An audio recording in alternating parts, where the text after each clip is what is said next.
เขมะเทพบุตรพูดคาถาทั้งหลายว่าคนพาลมีปัญญาสามประพฤติเหมือนศัตรูย่อมทำกรรมอันชั่วลามกมั่ว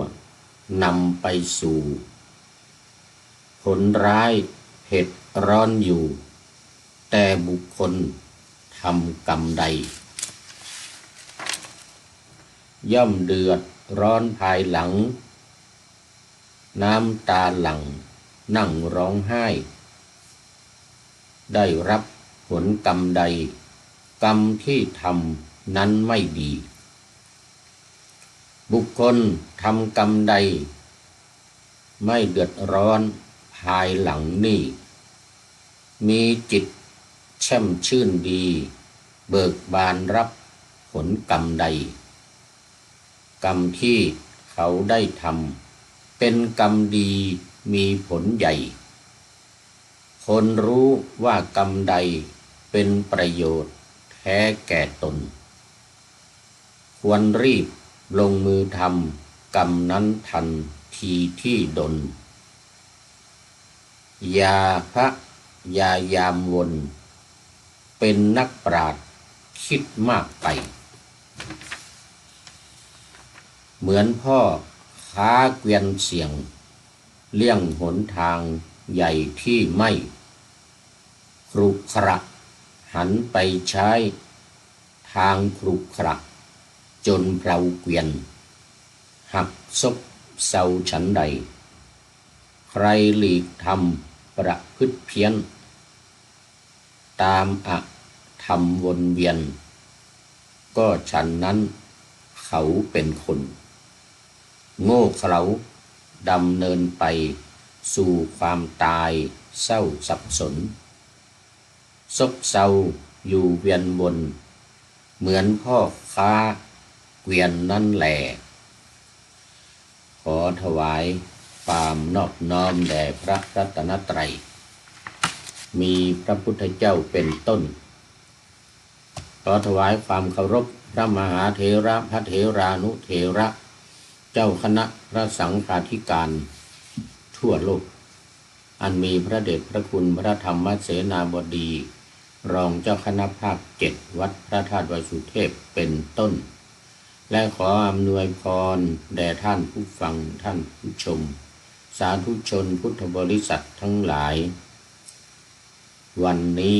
รายการพระไตรปิฎกลอยฟ้าออกอากาศทางสถานีวิทยุพระพุทธศาสนาแห่งชาติและจริยธรรมวัดพระธาตุดอยสุเทพอันมีพ่อครูวันลบนามวงพรหมเป็นผู้อำนวยการอาจารย์พระมหาประสิทธิ์ประสาธิโกเป็นหัวหน้าสถานีและอัตมภาคพระครูปริยัติยานุศาสตร์เป็นผู้บรรยายเป็นประจำทุกวันตั้งแต่เวลา 23 นาฬิกาไปจนถึงเที่ยงคืนและที่สถานีวิทยุพระพุทธศาสนาเพื่อการศึกษาพระพุทธศาสนาและวัฒนธรรมวัดฝายหินตำบลสุเทพอำเภอเมืองจังหวัดเชียงใหม่โดยมีท่านพระครูสมุขวิสุวัตรวรกิจโจเป็นผู้อำนวยการออกอากาศเวลา 8 นาฬิกาถึง 9 นาฬิกาวันจันทร์ถึงวันศุกร์5 วันวันนี้ก็บันทึกเสียงล่วงหน้ามาจากวัดโพธิศูนย์ปฏิบัติธรรมของวัดพระธาตุวสุเทพ ไอกุนาทานลินประเทศเอสโตเนียเหมือนเดิมแต่ย้ายสถานที่ไร้ศพหน่อยคือย้ายจากวัดที่อยู่บนเกาะไอกุนามาในเมืองหลวงของประเทศเอสโตเนียคือเมืองทานลิน จังหวัดก็ได้จังหวัดทานลินเมื่อวันก่อนไปพบอำเภอแล้วแต่จำชื่อไม่ได้ รู้สึกจะเป็นเกตสเกตสลินเกตสกรินนาอำเภอเกตกาสกินนากาสกรินนาไม่ใช่เกตอำเภอกาสกรินนาแต่ก่อนว่าผิดเอาถนนเป็นอำเภอ เอาถนนเป็นอำเภอถนนกานาปิเตนะถนนที่ข้างวัดผ่านข้างวัดข้างวัดหลังวัดถนนกานาปิเตว่าเป็นอำเภอแต่ว่าตอนนี้มาเจออำเภอแล้ว กาสกินนาอำเภอกาสกินนา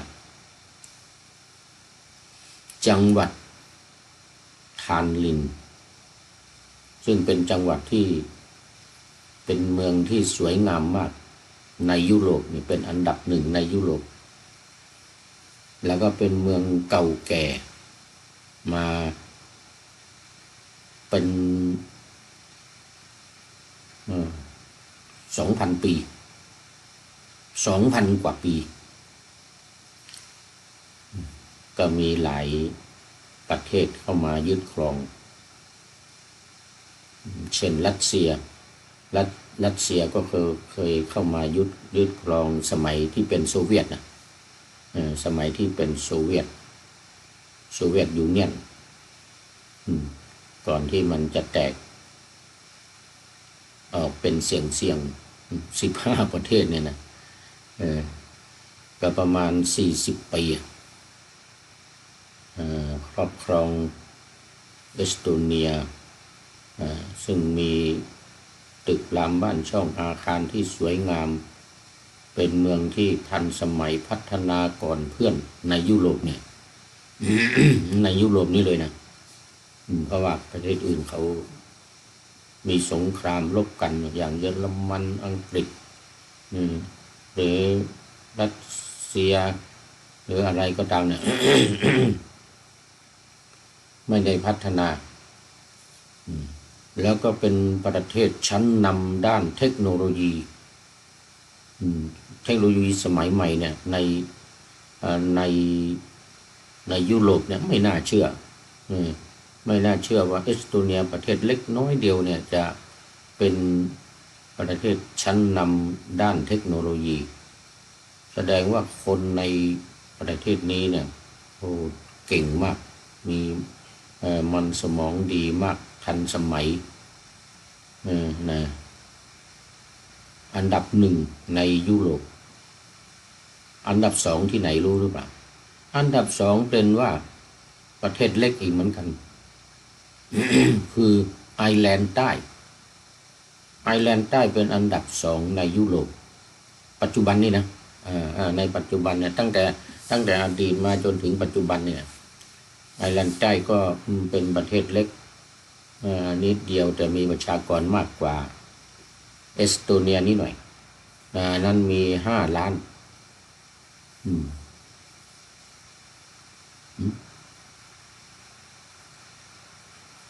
3 ล้านกว่าหรือ5 ล้านนี่แหละเนี่ยจำไม่ค่อยได้ละแต่ตอนนี้ยูเครนอพยพเข้ามาอยู่มากหลายแสนเนี่ย700,000 คนของยูเครนเข้ามาอยู่ในเอสโตเนียนี่ก็ประมาณ200,000นะ200,000 คนเยอะเหมือนกันนะเข้ามานี่นะเดี๋ยวก่อน ดูละของเอสโตเนียนี่มีประชากร1,300,000 คนตอนนี้จะประมาณ1,500,000เพราะว่ายูเครนอพยพเข้ามานี่ประมาณ200,000รวมแล้วประมาณ1,500,000ปัจจุบันนี้นะแต่ก็ไม่นับเพราะว่าแต่อพยพมานั้นจะไม่นับเป็นประชากรของประเทศประชากรของประเทศก็คงยังเหลือ1,300,000เหมือนเดิม1,300,000เหมือนเดิมแล้วก็ก่อนหน้านั้นรู้สึกว่าโปรตุเกสเนี่ยจำไม่ได้หรอกที่เคยมายึดครองเนี่ยนะรู้สึกจะเป็นโปรตุเกสเห็นเจ้าอาวาสว่าจำลืมจำไม่แม่นอาจจะใช่ก็ได้ถ้าผิดก็ต้องขออภัยด้วยนี่ก็มาพักนอนเที่ยวในเมืองอยู่2 วันมาละไปเดินเที่ยวดูโอ้สวยงามมากตึกรามบ้านช่องอะไรต่างๆถนนหนทางมันทางด้านโดยเฉพาะทางด้านเทคโนโลยีมันทันสมัยร้านค้าขายของอะไรต่างๆมันสวยงามมากแล้วก็มีคนมาเที่ยวมากมีขนาดหน้าหนาวเนี่ยหิมะตกมากเนี่ยถนนหนทางเต็มไปหมดขาวเต็มไปหมดยังมีคนมาเที่ยวเดินกันอยู่ขวักไขว่มาดูความอลังการสวยงามของประเทศ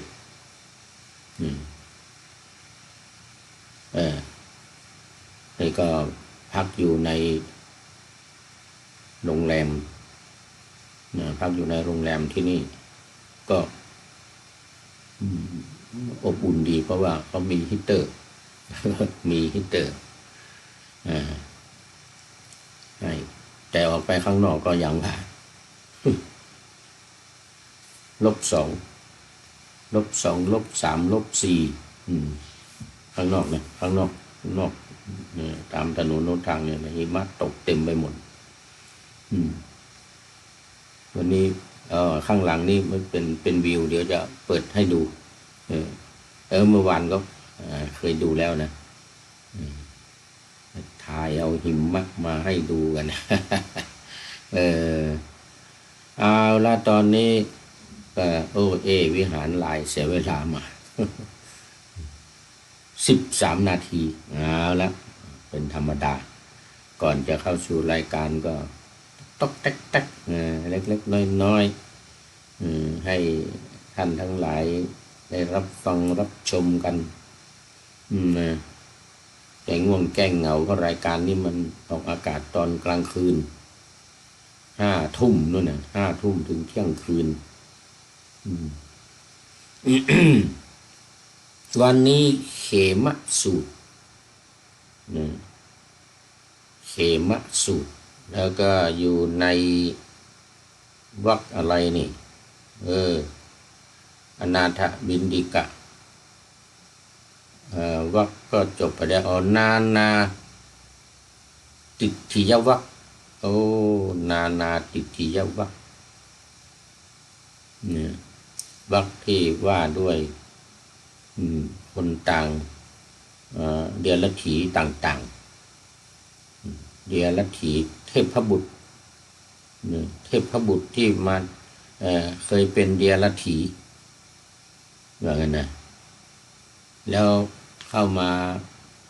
บวชในพระพุทธศาสนาหรือหันมานับถือพระพุทธศาสนาพอตายแล้วก็ได้มาเป็นเทพบุตรแต่อดีตเนี่ยเคยเป็นนักบวชนอกศาสนาอย่างตอนนี้เขมเทพบุตรนี่ก็ พอเข้ามาบวชในพระพุทธศาสนานับถือพระพุทธศาสนาแล้วก็ได้บรรลุธรรมเป็นพระโสดาบันไม่ใช่ธรรมดาเหมือนกันบางคนก็เป็นสกทาคามีอนาคามีนะ เป็นอรหันต์ก็มีนะที่เปลี่ยนเข้ามามาดูเนื้อหากันดีกว่ามาในข้อที่103มาในข้อที่103แล้วก็อยู่ในหน้าที่110เอาละจะเล่าระหว่างมันจะไล่กันมาอย่างนี้แหละ103เมื่อ110นี่เป็นหน้านะ103เป็นข้อที่103หน้าที่110พระสุตตันตปิฎกเล่มที่15เนอะยังอยู่เล่มที่15ถ้าจะนานอยู่เล่มนี้เทวปุตตสังยุตสังยุตตนิกายวรรคใหญ่คือสคาทวรรควรรคที่หมวดที่ว่าไปด้วยคาถาว่าด้วยคาถา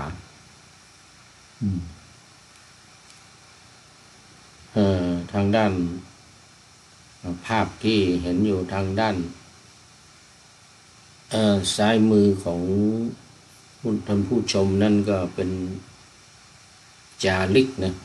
พระพุทธรูปจาริกพระพุทธรูปเดินได้เมื่อวานนี้มีโยมประเสริฐแซวเข้ามาว่า พระพุทธรูปเดินได้คนเดินได้เหมือนกันนะก็เลยบอกว่ามันเดินได้เพราะ AI AI ปัญญาประดิษฐ์ อะไรก็เดินได้หนังจีนนี่เหาะขึ้นบนอากาศกระโดดขึ้นบนหลังคากระโดดลงมากระโดดขึ้นไปปรากฏว่าเอาเชือกดึง แต่มองไม่เห็นเป็นเชือกยางสายยางขาวๆถ้าเราเพ่งดีๆก็จะเห็นอยู่นะเพ่งดีๆจะเห็น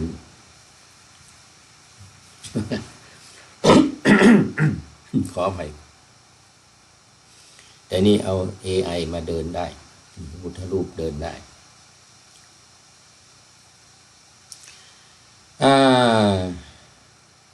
เขมาเทพบุตรนี่ก็เป็นอีกองค์หนึ่งที่เข้ามาในเชตวันให้สว่างสวัยรุ่งเรืองว่ามี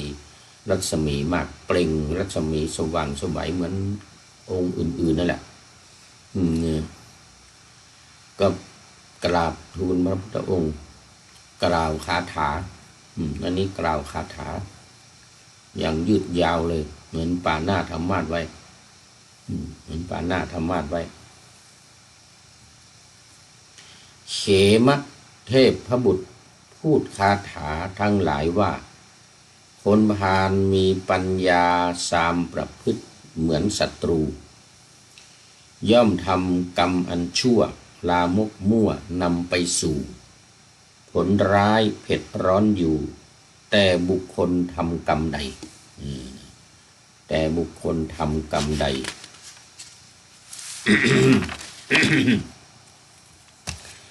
ย่อมเดือดร้อนภายหลังน้ำตาหลั่งนั่งร้องไห้ได้รับผลกรรมใดกรรมที่ทำนั้นไม่ดีนะกรรมที่ทำนั้นไม่ดีคือผลกรรมหรือการกระทำต่างๆย่อมเกิดจากคนพาล ขออภัยคำว่าคนพาลในที่นี้ก็เคยอธิบายไว้หลายครั้งโดยเฉพาะมันมาในมงคลสูตรก็จะอธิบายเป็นข้อแรกท่านทั้งหลายก็รับฟังกันมามากแล้วไม่ต้องอธิบายมากพาลักตัวนี้นะพาลอลิงเนี่ยนะเพราะพานสาอาลอลิงเนี่ย ความเป็นคนพาลหรือพาลบุคคลภาละบุคคลเนี่ยนะคือบุคคลที่อ่อนหน่อมแนมมีเป็นคนที่อ่อนแอคือไม่แข็งแรงทางด้านศีลธรรมเลยนะไม่มีศีลไม่มีธรรมเป็นคนไม่ดีเป็นคนชั่วเป็นคนลามกสกปรกขอต้อนรับพี่เนติแก้วเคนโอ้สาธุ กราบนมัสการครับอาจารย์นี่มาแล้วเป็นท่านแรกในวันนี้แต่ก็หายหน้าไปหลายวันนะหายหน้าไปหลายวันน่าจะฝนตกหรือไม่ก็หนาวจัด กรุงเทพตอนนี้ก็หนาวเหมือนกันก็มีคนรายงานมาโยมประเสริฐก็รายงานมาว่าฝนตกทางลาดบูรณะเป็นยังไงเนาะทางเขตลาดบูรณะอยู่ในบรรยากาศยังไงแต่กรุงเทพไม่ค่อยหนาวมากสู้เชียงใหม่ไม่ได้เชียงใหม่หนาวมากนะคือคนพาลเนี่ยแต่ในความหมายในมงคลสูตรโน่นนี่จะหนักไปในเรื่องของความเป็นโจรนะเที่ยวตัดที่ต่อว่างั้นนะเที่ยวปล้นสัตว์ดมเที่ยวปล้นสัตว์ดมแต่คนพาลในที่นี้เนี่ยก็มันก็อยู่คนนั่นด้วยนะก็เป็นโจรด้วยนะปล้นสะดมด้วยนะแต่ว่าไว้กว้างพิเนติกรุงเทพหนาวมากหนาวมา3 วันแล้วครับโอ้กำลังหนาวมา3 วัน ไอ้นี่หนาวมาเป็นเดือนละ2 เดือนมาละเดือนกว่ามาแล้วเนี่ยมานี่ได้เดือนกว่าแล้วเนี่ยได้เดือนกว่ามาแล้ว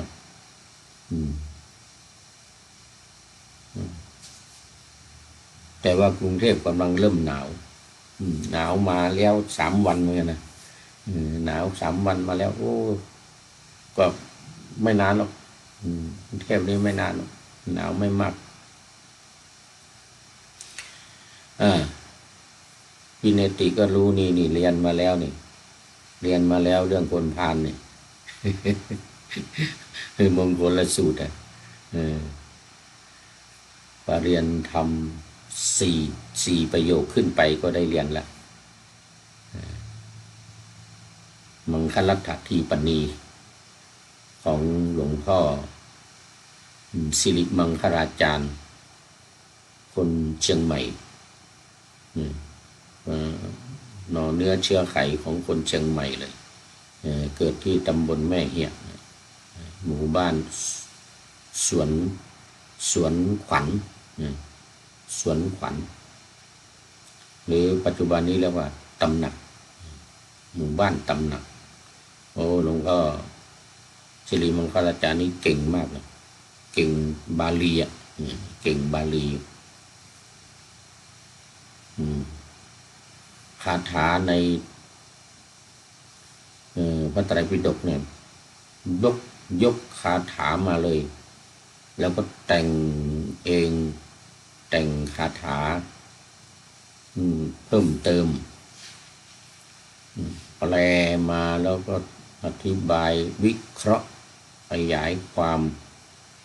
ตั้งแต่เรื่องคนพาลไปจนถึงเขมกถานู่นเลยนะเขาเปรียบเหมือนกับว่าเหมือนไม้จิ้มเหมือนพ่อค้าถ้าเป็นตลาดนี่นะพ่อค้าที่ขายเนี่ยตั้งแต่ไม้จิ้มฟันยันเรือรบเลยว่างั้น เริ่มตั้งแต่การไม่คบคนพาลนี่นะไปจนถึงเขมะคือกัดเสมหมายถึงพระนิพพานนั่นเลยมันเป็นธรรมะเป็นขั้นสูงขึ้นไปเหมือนกับอนุปุพีกถาเหมือนกับอนุปุพีกถา เอาตั้งแต่ต่ำไปตั้งแต่ทานไปทานศีลแล้วก็สวรรค์แล้วก็โทษของกามอาทินวกถาเสร็จแล้วก็สุดท้ายเนคขมมะกถาออกบวชออกบวชเนคขมมะเลยไอ้นั้นก็แค่5 ข้อนี่ก็เหมือนกับไม่จิ้มฟันยันเรือรบเหมือนกันนะตั้งแต่ง่ายไปหายากเบาไปหาหนักมังคลัตถาทีปณีก็เหมือนกันเอาแต่เบาๆการไม่คบคนผ่านไปจนถึงจิตเกษมจากโยคะจิตเกษมจากโยคะทั้งหลายเครื่องร้อยลัดผูกพันคือสังโยชน์ละเครื่องร้อยลัดสังโยชน์ทั้งหลายได้หมดจิตเกษมปลอดจากโยคะนะอยู่ในขั้นสูงสุดคือพระนิพพานนี่ก็คนพาลเนี่ยแต่ในที่นี้เน้นกว้างๆเน้นเรื่องว่ากรรมใดทำแล้วเดือดร้อนในภายหลังเนี่ยนะกรรมนั้นเป็นกรรมที่ไม่ดีก็เน้นถึงกรรมคนพาลและคนไม่พาลนะ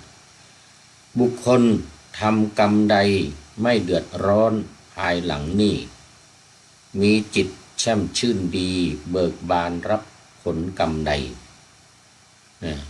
กรรมที่เขาได้ทำเป็นกรรมดีมีผลใหญ่คนรู้ว่ากรรมใดเป็นประโยชน์แท้แก่ตนควรรีบลงมือทำกรรมนั้นทันทีที่ดล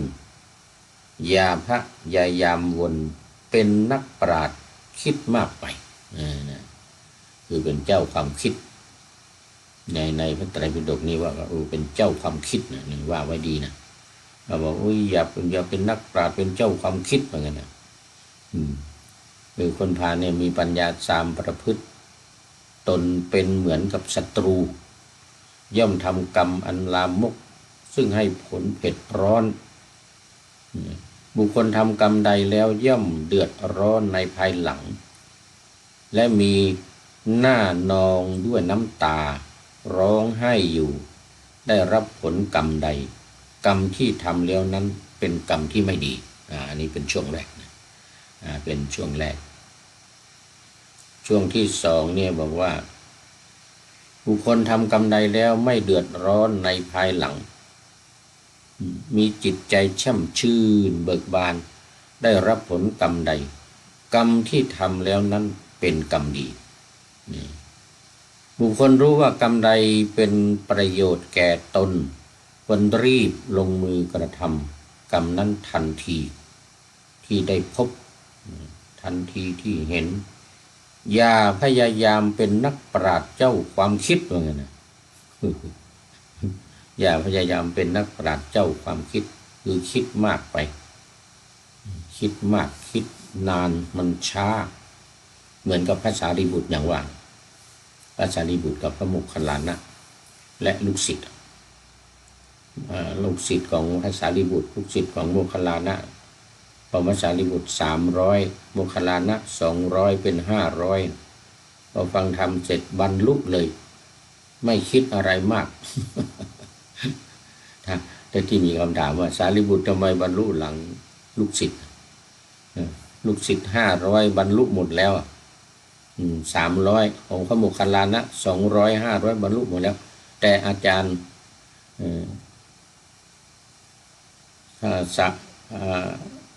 สารีบุตรกับโมคคัลลานะบรรลุทีหลังลูกศิษย์สารีบุตรนี่หลังสุดคือ15 วัน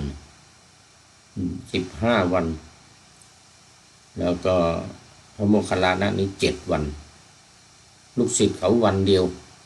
500เนี่ยวันเดียวพอมาบวชฟังธรรม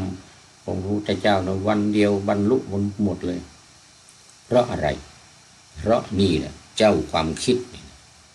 เป็นทำตัวเป็นนักปราชญ์เจ้าความคิดมีความรู้มากมันก็คิดมากนะเรื่องมันเนี่ย มันไม่ใช่ไม่ดีนะมันไม่ใช่ไม่ดีมันก็ดี แต่มันช้ามันช้ามันเสียเวลามันช้ามันเสียเวลาและพระสารีบุตรเนี่ยบรรลุธรรมที่ไม่ได้แสดงให้แก่ตนเองด้วยแสดงให้แก่คนอื่นพุทธองค์แสดงธรรมตัวเองนั่งพัดวีพระพุทธเจ้านะ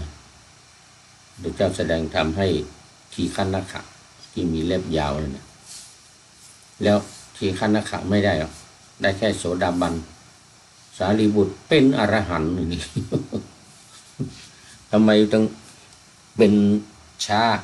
ตั้ง15 วันเหมือนลูกศิษย์วันเดียวเหมือนนะโมคคัลลานะ7 วันนะเพราะปัญญามากมีความรู้มากมีปัญญามากพอทำก็โดยช้าไตรตรองพิจารณาไม่เชื่อใครง่ายๆไม่เชื่อพระพุทธเจ้าเลยนะไม่เชื่อพระพุทธเจ้าไม่เชื่อใครหรอกผู้มีปัญญาเนี่ยนะจะคิดเองใคร่ครวญเองไตรตรองพิจารณาพระพุทธเจ้าถามว่าสารีบุตรเธอเชื่อตถาคตไหมบอกไม่เชื่อแล้วเธอเชื่อใครเชื่อปัญญาของตัวเอง ปัญญาคิดใครควรไตรตรองแล้วว่าถูกว่าดีจึงเชื่อว่างั้นพระพุทธองค์ก็เป็นเพียงผู้บอกอย่างว่าตถาคตโตอาขาตาโลตถาคตาพระพุทธองค์เป็นเพียงผู้บอกถ้าพระองค์คิดเองว่างั้นคิดเองว่ามันเป็นกุศลมันเป็นทางดีมันถูกต้องจึงเชื่อนะตามมาด้วยคุณโยมเพทายสุวรรณสิงหราชกราบสาธุโอ้โมทนาวันนี้มาที่หลังเพื่อนรายการเข้าไป32 นาทีโอ้แต่เข้ามา5 นาทีแล้วนี่ ไม่ได้ดู ไม่ได้ดูอยู่ข้างๆบางทีก็มันได้ดูนะมัวพูดมัวคุยนี่นะอย่างบางครั้งจนหมดเวลาออกมาดูผ่านไปแล้วหลายคนต้องขออภัยผ่านไปหลายคนแล้วเหลืออยู่2-3 คนหมดเวลาพอดีวันนี้คุณโยมเพทายสุวรรณสิงหราชมาเป็นคนที่3-4แล้วมั้งเนี่ยโมทนานะ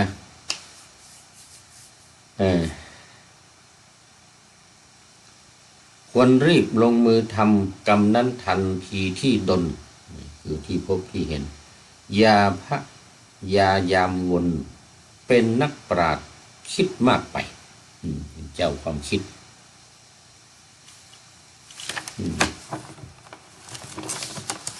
ก็ดีสำหรับคนที่มีปัญญามาก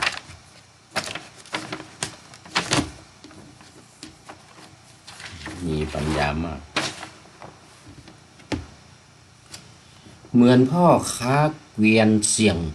เลี่ยงหนทางใหญ่ที่ไม่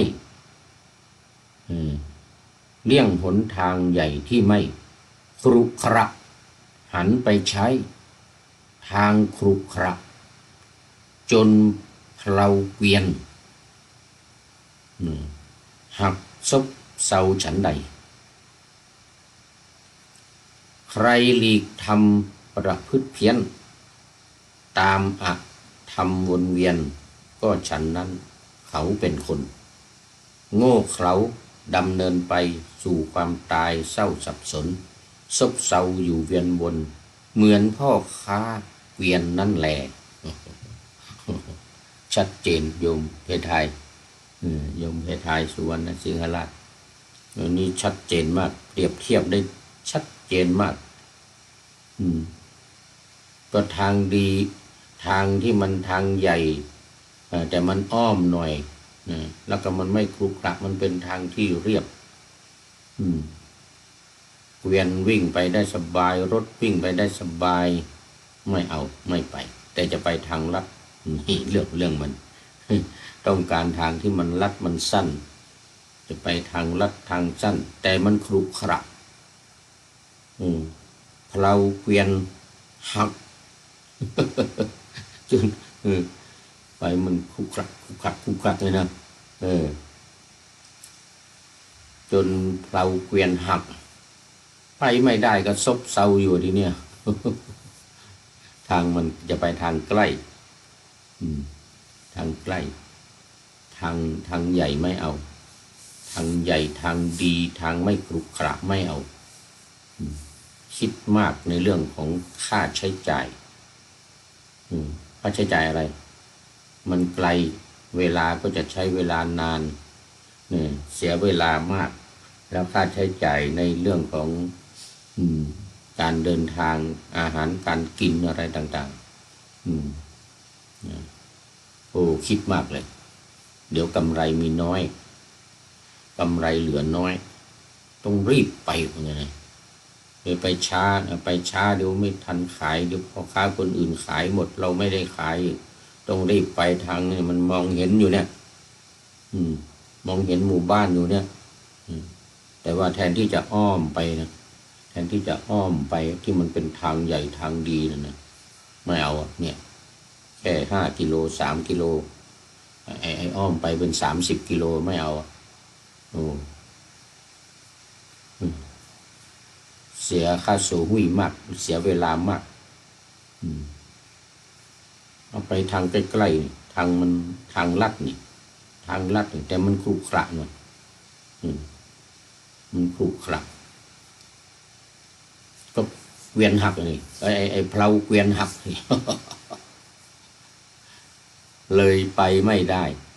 ซบเซาอยู่ว่างั้นนะเงียบเหงาซบเซาอยู่มันอยู่นั่นน่ะซ่อมเกวียนหักแล้วเพลาเกวียนหักแล้วมันเนี่ยมันเหมือนกับเหมือนข้างหลังเนี่ยเหมือนเนื้อน้ำเนี่ยเหมือนกันนี่มันคลุกคลักนี่นะ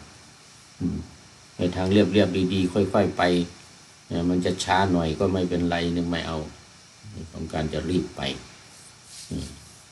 เหมือนพระพุทธเจ้าแต่นี่มันคนละอย่างนะพระพุทธเจ้านี่เรื่องอาหารการกินเรื่องเวลาคือเวลาเพลฉันอาหารเพลมันจะไม่ทันมันไม่ทันฉันอาหารเพลก็11 โมงเวลาวิกาลมันหลังเที่ยงไปถึงรุ่งอรุณของวันใหม่ถ้าไปไม่มีอาหารเนี่ยทางที่ไม่มีอาหารเนี่ยไม่ไปต้องไปในทางที่มันมีอาหารถึงแม้มันจะอ้อมมันจะไกลหน่อยแต่มันมีญาติโยมทำบุญใส่บาตรใส่อาหารถวายไม่อดไม่อยากก็ต้องไปทางนั้นในทางที่มันไม่มีคนใส่บาตรเนี่ยไม่มีบ้านคนเนี่ยมันจะใกล้ก็จริงมันครุขระนะมันครุขระหรือไม่เป็นไรเดินไปมันพอเดินไปได้แล้วไม่ได้เอาเกวียนไปเกวียนไม่เราเกวียนไม่หักพอเดินได้แต่เราต้องถามก่อนว่าวันนี้ศิวลีมาหรือเปล่าภิกษุทั้งหลายภิกษุทั้งหลายกราบทูลว่าไม่มาพระเจ้าข้าถ้าอย่างนั้นเราไปทางอ้อมเหมือนกันนู่นทางโน้นญาติโยมใส่บาตรญาติโยมทำบุญกันมากมีบ้านคนแต่มันอ้อมนะมันไกลนะเราก็จำเป็นต้องค่อยๆเดินกันไปในทางนี้มันใกล้ก็จริงแต่มันไม่มีคนใส่บาตรพระศิวลีไม่มาเนี่ยแต่ถ้าพระศิวลีมาต้องไปทางนี้นะต้องไปทางใกล้นี่นะทางมันขรุขระก็ตามนี่นะเป็นป่าเป็นดงไม่มีบ้านคนพ เพราะว่าพระศิวลีมีลาภพระศิวลีนี่นะมีลาภถึงไม่มีบ้านคนไม่มีคนใส่ก็เทวดาเอาอาหารทิพย์มาใส่เทวดานี่จะจำแรงแปลงกายเป็นคนเป็นพราหมณ์เป็นอะไรเลยนะไม่ได้อยู่ในป่านะไม่มีบ้านคนนะแต่ว่ามีคนเพราะว่าจะมีเทวดาพระอินทร์เนี่ยจำแรงแปลงกายเป็นคนนำอาหารมาอาหารเป็นอาหารทิพย์ทั้งนั้นเลย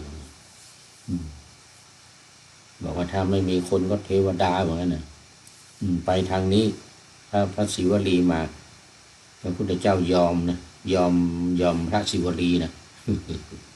ยอมพระศิวลีนะก็ได้เวลาด้วยไงถึงเวลาเพลมาก็มีอาหารฉันก่อนเที่ยงมีอาหารฉันแน่เหมือนกันนะก่อนเที่ยงมีอาหารฉันแน่ได้ตรงตามเวลาไม่ผิดวินัยไม่เป็นอาบัติไม่ผิดวินัยไม่เป็นอาบัติแต่ถ้าพระศิวลีไม่มาเนี่ยก็ต้องยอมนะต้องยอมเดินทางไกลนะต้องอนุญาตให้ภิกษุทั้งหลายฉันได้ในเวลาวิกาลไม่ว่าจะเป็นบ่าย3 โมง5 โมงเที่ยงคืนก็ฉันได้แล้วแต่ว่าจะมีอาหารมีบ้านคนไปเจอบ้านคนมีอาหารถวายมาอนุญาตให้กินได้เพราะว่าเป็นเวลาเดินทางเป็นเวลาเดินทาง อานาปฏิวานมันจะมีอยู่3 เรื่องนะที่ฉันอาหารได้ในเวลาวิกาล1เวลาเดินทางนี่แหละ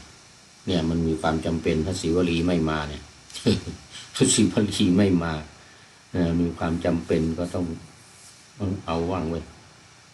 ต้องอนุญาตให้ฉันมีใครถวายที่ไหนก็ฉันที่นั่น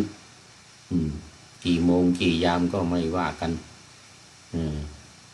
จะเป็นน้ำปานะจะเป็นผลไม้จะเป็นอาหารอะไรก็จะเป็นอะไรที่ฉันอนุญาตให้รับได้ก่อนเที่ยงเนี่ยนะหลังเที่ยงหลังตอนเย็นกลางคืนก็รับได้ทั้งนั้นยาวกาลิกยามะชีวิกเนี่ยอะไรยาวะชีวิกยามะกาลิกอะไรต่างๆเนี่ยที่รับได้เฉพาะเวลานั้นเวลานั้นเนี่ยนะอนุญาตหมดเลยรับได้หมดเลยคือเวลาที่เดินทางไกลไม่มีพระศิวลีมาด้วย ต้องเดินทางไกลเดินทางอ้อมอนุญาตวินัยเป็นอนาปฏิวานอันนี้1การเดินทาง2การอนาปฏิวานนี่ก็ให้เห็นสมควรก็คือเวลาเจ็บป่วยอาพาธเป็นไข้ไม่สบายหรือเป็นโรคภัยไข้เจ็บอะไรต่างๆก็อนุญาตให้ฉันได้เป็นอนาปฏิวานไม่เป็นอาบัติไม่เป็นอาบัติและเวลาทำจีวรการเวลา เวลา1 เดือนเนี่ยหลังจะออกพรรษาไปถึงเดือนกลางเดือน12เนี่ยเวลาทำจีวรก็ฉันได้ทั้งวันก็ต้องทำให้เสร็จต้องช่วยกันไม่มีเวลาไปบิณฑบาตก็เริ่มทำตี 3 ตี 4ก็เริ่มทำจีวรแล้ว ไปมาถวายโยมมาถวายก็ฉันอาหารได้ทั้งวันอนาปฏิวานในเรื่องต่างๆอื่นๆก็เหมือนกันถ้าเห็นสมควรพี่เนติมาคุณโยมพิสมัยศรีเทพธรรมรงค์กราบไหว้เจ้าท่านพระครูโยมแม่ติดตามรับชมรับฟังอยู่เจ้าสาธุสาธุสาธุเจ้า จากลำปาง จากลำปางอย่าลำปางแต่ก่อนคิดว่าจากเชียงใหม่เยอะชื่อพิสมัยมันมีเยอะในเมืองก็มีที่แม่ริมก็มีที่เชียงรายก็มี โยมพิสมัยนี่นะชื่อนี้นิยมกันมากเลยฟังอยู่เจ้านะโอ้สาธุโมทนา ตามมาด้วยคุณยมหมิวยมหมิวอินทนูไฟโอ้นี่จากสกอตแลนด์ ประเทศอังกฤษอ้าวโมทนาสาธุไม่ได้ไม่เข้ามานานแล้วนี่ไม่ได้เข้ามานานแล้วอ่าสวดมนต์ข้ามปีจะไปสวดที่ไหนเนาะ ไปสวดที่ไหนเนาะไปสวดวัดพระสิงห์ยูเคเนอะไปสวดวัดพระสิงห์ยูเคสวดมนต์ข้ามปีนี่นะยานกายกำลังเตรียมงานต้อนรับอยู่สวดมนต์ข้ามปีนี่วันที่31ถึงวันที่1ยมหมิวไม่ไกลนี่สกอตแลนด์ไป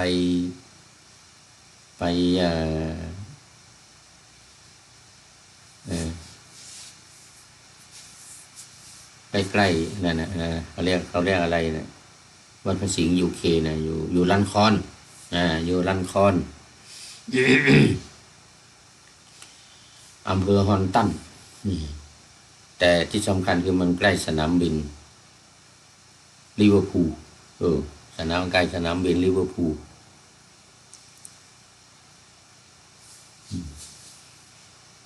ไปสวดมนต์ข้ามปีโยมหมิวชอบสวดมนต์ชอบปฏิบัติธรรมถือศีลกินเจโอ้โหโมทนาโมทนา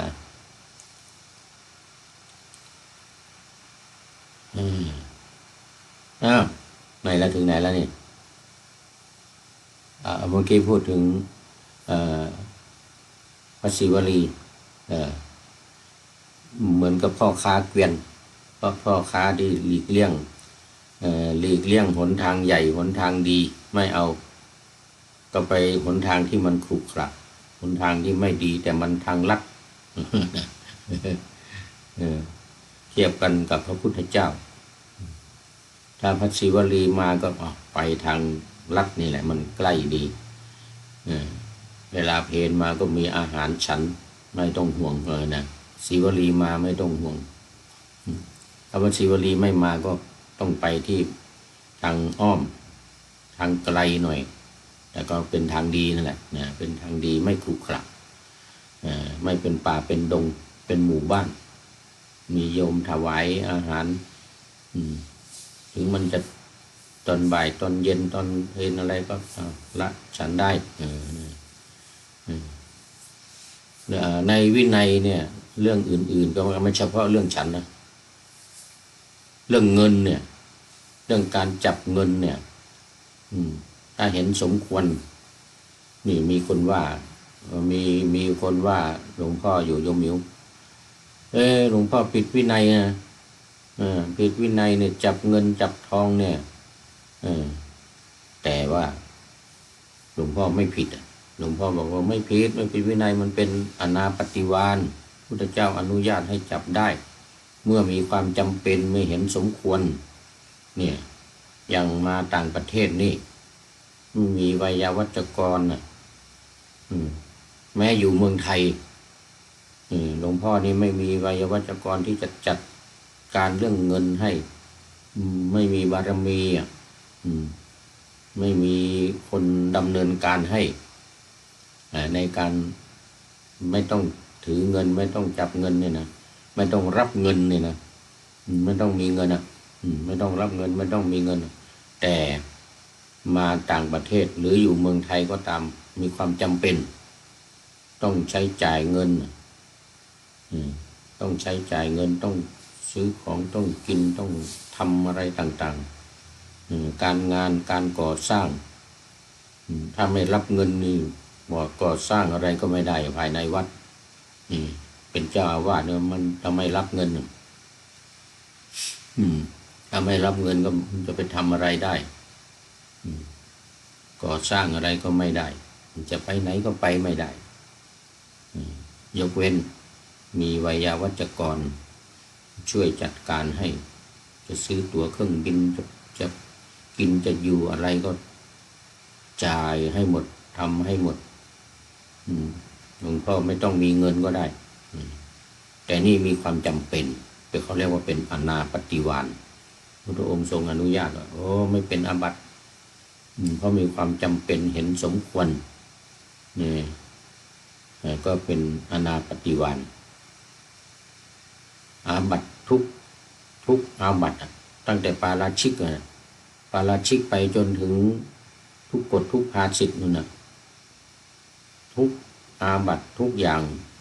ถ้ามีความจำเป็นเนี่ยมีความจำเป็นมีความสำคัญมีความจำเป็นปาราชิกก็ไม่เป็นขนาดปาราชิกยังไม่เป็น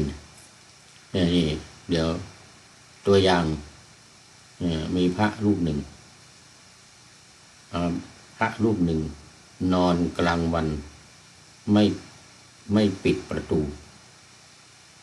นอนในกุฏิไม่ปิดประตูสีกาผู้หญิงคนหนึ่งเดินผ่านมาเห็นพระนอนอยู่ก็ขึ้นไปนั่งคร่อมขึ้นไปนั่งคร่อมภิกษุรูปนั้นตื่นมาเดือดร้อนใหญ่เลยไปถามพระพุทธเจ้าถามพระพุทธเจ้าว่าเธอทำไมผมนอนหลับมาผมนอนหลับแล้วผ้ามันหลุดลุ่ยผู้หญิงเนี่ยเดินผ่านมาเนี่ยดังนั้นไม่เป็นอาบัติไม่เป็นอาบัติปาราชิกไม่ผิดเพราะว่าเธอไม่มีเจตนา แต่ต่อไปแต่เป็นอาบัติปาจิตตีบัญญัติเลยบัญญัติสิกขาบทขึ้นเลยที่บัญญัติสิกขาบทว่าภิกษุนอนตอนกลางวันเนี่ยตอนกลางวันหรือกลางคืนก็ตามต้องปิดประตูให้สนิทอย่าให้ใครเข้ามาได้อย่าให้ใครเข้ามาได้แต่ว่ารูปนี้ปาราชิกก็ไม่เป็นนะแล้วปัจจิตตีก็ไม่เป็นต้นบัญญัติเป็นเขาเรียกว่าเป็นต้นบัญญัติสิกขาบทว่าห้ามเวลานอนต้องปิดประตูถ้าใครไม่ปิดต้องเป็นอาบัติปาจิตตี ต่อมามีอีกรูปหนึ่ง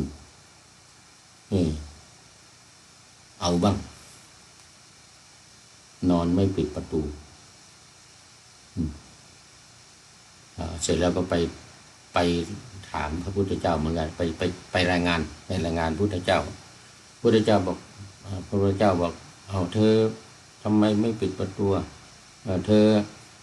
มีแกล้งไม่ปิดประตูเพราะว่าอาบัตินี้